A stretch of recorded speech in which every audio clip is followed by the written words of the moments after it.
Welcome to the second part of the Love Is Martina and Leon episode 2 review. If you haven't already, please go back and watch the first part of the review so it will all make sense. The principles of how a man should be then came from my stepfather, who was very much a man does this, a woman does this. I would definitely say that from my household, I guess that's why I was fine to just pay with it, because I guess my mum and dad were quite fluid in that sense. Whoever has the best skills at the time, just do this. It wasn't a very much. There was still roles. So like my mum was the person who cooked, or my dad was the person who took the cars to the garage. That's just what happened. And I wasn't raised like that. My dad would check my mum's car and make sure that it was safe and roadworthy, and she would just get in, and that's it. We were princesses, so I don't know why. I just think no, that's a man thing, just because of the way that I've been raised. So gender roles and stereotypes is such a broad topic of conversation. So I'm not going to go into everything right now, because there are many different views from different people from all different walks of life.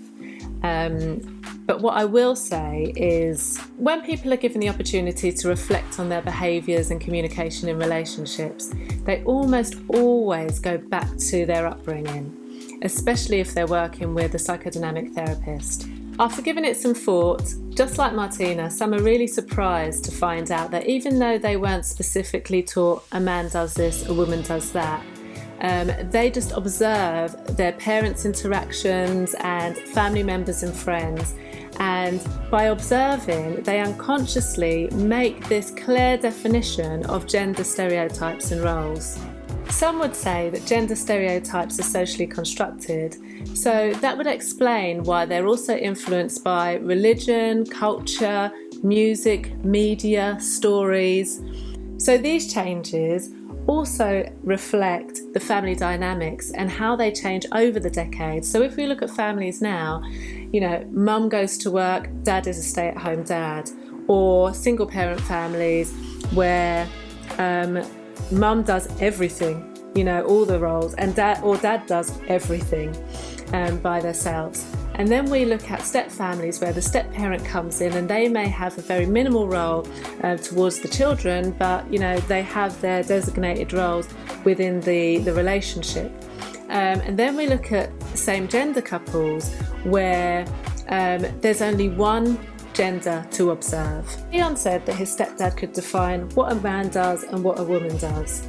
And this could actually offer clear direction for someone, like a roadmap, but sometimes it could add some unwanted pressure. Okay, so this clip is about the couple strengthening their relationship. We did go to pre-marital counselling just before we got married, which I think was really good for us. Okay. We did two, actually. We did like this grouped one and then this individual one. And it talked about roles and agendas, simple things like who did the washing, who did this. More of a case of, all right, well, this is maybe what you expect because of what happened in your house. Exactly. Not necessarily that's what's going to continue into this house. Pre-marital counselling is something that I think all couples should go through before marriage. But if you don't have the money or the time to do it, or you don't want to talk to a professional about it, these are definitely some conversations that you should have together by yourselves. And if there are questions or answers that you think that you're avoiding, you have to ask yourself why. Some of the topics that they might cover in premarital counselling are your expectations of marriage and where that comes from, and what you expect your sort of roles and responsibilities to be. Improving conflict resolution, healthy communication techniques and how to listen and talk to each other. Money matters, so your past, present and future relationship with finances. Upbringing and what you observed from your family when you were growing up. And depending on your therapist, they might actually look at your attachment, possible projections and transference that could come up in your relationship now that are linked to the relationships that you had in the past. Maybe with your siblings, your parents, a teacher, an ex. So one partner might say, okay, I go from 0 to 100 when I feel that you reject me, because this is what used to happen when my father used to reject me. But now that I'm reflecting on it, I realise that you're not my father, you're my partner. Therefore, I will respond in a different way now. So these are the sort of conversations that you'll have. They'll also talk about intimacy and how to develop a intimate and healthy physical and emotional relationship. Your thoughts around starting a family, and hopes and dreams for the future. Some couples go to premarital therapy because they actually want to get to know their partner better. Others go because they think that there are a few areas in their relationship that they'd like to clear up before they get married.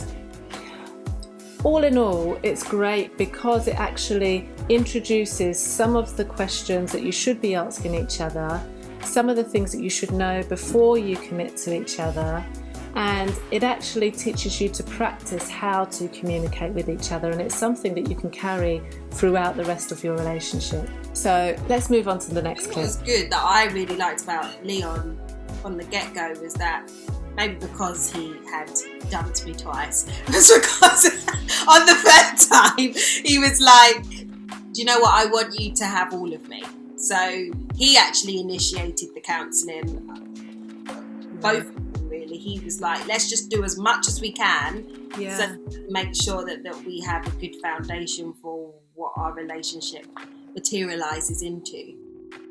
It's lovely that Leon took the initiative to actually introduce the premarital counselling into the relationship. After breaking up twice, it would have actually strengthened the relationship and built some trust there, because he was now showing that he wanted to commit and show Martina exactly who he was. And it was nice to see that this was driven by the male of the relationship, because around 10 years ago this wouldn't have been the case.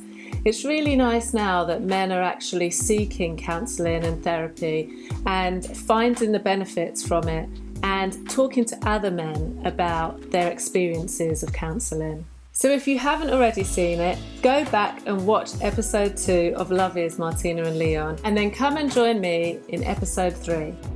Please like, subscribe and hit the notification bell so you don't miss another episode.